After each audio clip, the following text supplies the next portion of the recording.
आज है 13 October and Q2 के नंबर निकल के आए हैं इन्फोसिस के। तो समझते हैं नंबर कैसे है।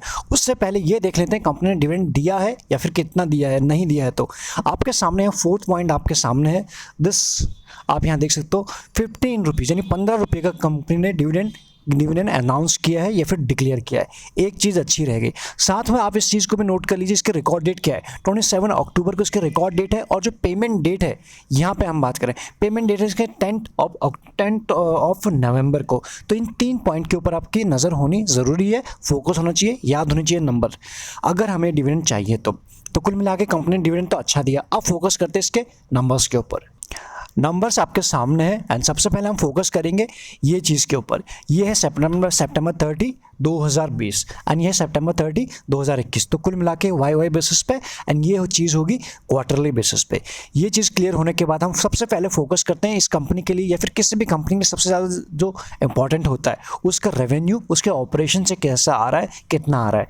तो आप ये देख पाएंगे जो पिछले साल था सितंबर में 24,000 प्लस था, 24,570 के आसपास। एक साल के बाद 29 प्लस हुआ है, तो वहाँ पे हमें जंप दिखाई पड़े क्लियरली।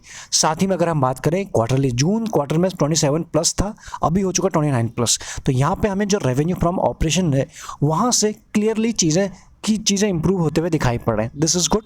उसके बाद कुछ अदर इनकम को अगर हम ऐड ऑन कर दे तो हम फोकस करते हैं टोटल इनकम के ऊपर, जो हमारे लिए इंपॉर्टेंट है। यहाँ आप देख सकते हो 25,000 प्लस 140 के आसपास था पिछले साल, अभी हो चुका 30 प्लस। तो revenue from operation Y basis पे वो भी, उसमें भी जंप था एंड जिसके टोटल इनकम है उसमें भी जंप है। साथ ही में अगर हम बात करें क्वार्टरली बेसिस पे, उसमें भी जंप है, 28 प्लस था और 30 प्लस हो चुका है। तो इसके हमें टोटल इनकम में तो जंप दिखाई पड़ रही है, ये तो अच्छी बात हो गई। इसके बाद हमारे लिए इंपॉर्टेंट है इस कंपनी के इनकम के साथ खर्चे कैसे हैं, खर्चे कितने बढ़े हैं, कितने कम हुए, आप यहाँ देख सकते हो। सारे खर्चे अगर हम इसी कंपनी की बात ना करें, लगभग सभी के एक ही जैसे खर्चे होते हैं। फिर चाहे वो अगर हम कुछ कैटेगरी के नाम लेने की कोशिश करें, एम्प्लॉय बेनिफिट एक्सपेंसेस हो गए या ट्रैवल एक्सपेंसेस हो गए, ये सारी आप चीज़ें पढ़ सकते हो। उसके बाद हमारे लिए तो इंपॉर्टेंट है टोटल एक्सपेंसेस। इस पॉइंट के ऊपर हम इसके ऊपर यहाँ फोकस करते हैं। यहाँ आप देख सकते हो पिछले साल कंपनी के खर्चे थे 18,390 के आसपास और अभी है 22,000 प्लस। तो खर्चे भी बढ़े हैं साथ में, ये हमें समझ में आ रहा है। और जून क्वार्टर से बात करें 21,000, वहाँ से थोड़ा ज़्यादा बढ़े हैं, ज़्यादा नहीं बढ़े हैं क्वार्टरली बेसिस पे, लेकिन ईयरली बेसिस पे थोड़ा बढ़े हैं, वो आपके सामने है। एक चीज़ ये रह गई।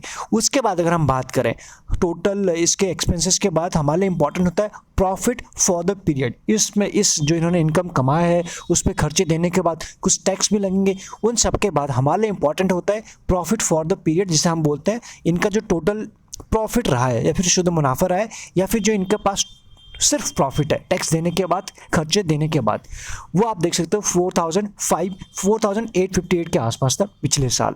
इस साल वो हो चुका है 5,000 प्लस। उसमें वाई बेसिस पे जंप है, एक अच्छी बात है।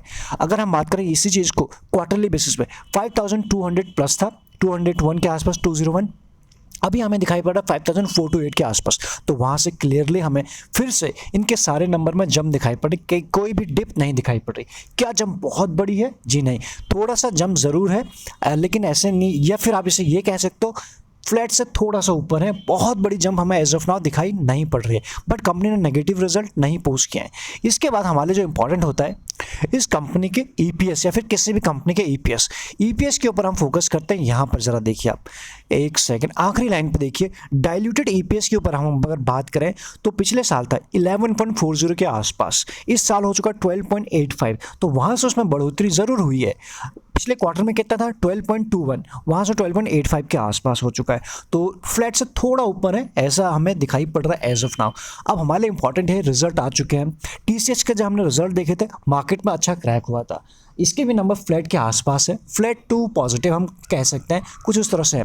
तो एज ऑफ नाउ पहले कल मार्केट में इसके रिएक्शन ले लेते हैं, उसके बाद ही कोई भी डिसीजन लेंगे। ऑल्दो एक ऐसी कंपनी है जो हमेशा के लिए लॉन्ग टर्म के लिए तो एज ऑफ नाउ बनी हुई है, इनके फंडामेंटल में कोई भी चेंजेस नहीं होता है। कभी क्वार्टरली में ऊपर नीचे हो जाता है, बट उतनी टेंशन की बात हमारे लिए लॉन्ग टू मीडियम टर्म वाले इन्वेस्टर को बिल्कुल नहीं होना चाहिए।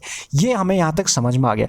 अभी समझते हैं रिजल्ट के बाद जो इन्फोसिस के एडीआर के ऊपर नजर आ रहा है एज ऑफ नाउ, तो आपको ये 3.5% या फिर 4.25% के आसपास अप दिखाई पड़ रहा है। तो ऐसे में अभी तो हमको ये पॉजिटिव दिखाई पड़ रहा है। साथ ही में अगर हम बात करें आज के दिन भी थोड़ा सा कंफ्यूजन मार्केट में था कि किस तरह से रिजल्ट रहेंगे और उसके बाद किस तरह से मार्केट का रिएक्शन उसके ऊपर रहेगा, क्योंकि हर कंपनी से मार्केट ने कुछ ना कुछ एक्सपेक्टेशन रखी होती है। अगर फिर चाहे वो कोई भी कंपनी छोटी हो या बड़ी हो, अगर वो एक्सपेक्टेशन मैच नहीं होता है तो टीसीएस में हमें 6% का क्रैक दिखाता, और ऐसा नहीं है कि टीसीएस 6% नीचे चला गया तो ऊपर नहीं आएगा, वो उससे भी कहीं ऊपर जाएगा, हम और आप अच्छे तरीके से जानते हैं। लेकिन ये सारी चीज़ें शॉर्ट रन में हमारे सामने आते रहती हैं। तो ऐसे में कल के दिन इसमें एक्सपेक्टेशन तो थोड़ा ठीक ही दिखाई पड़ रही है। यहाँ से देखते हैं मार्केट का किस तरह से रिएक्शन होता, उसके बाद ही कोई भी फाइनल डिसीजन लेंगे शॉर्ट रन में। आपको कैसे लगते हैं इन्फोसिस के result, please let us know. और बाकी सारी डिटेल्स आपको मिल जाएंगे डिस्क्रिप्शन में। प्राइवेट चैनल का प्रोसेस एक्स्ट्रा लर्निंग के लिए आप ज्वाइन बटन भी कंसीडर कर सकते हैं, वो आपको चैनल पर मिल जाएगा।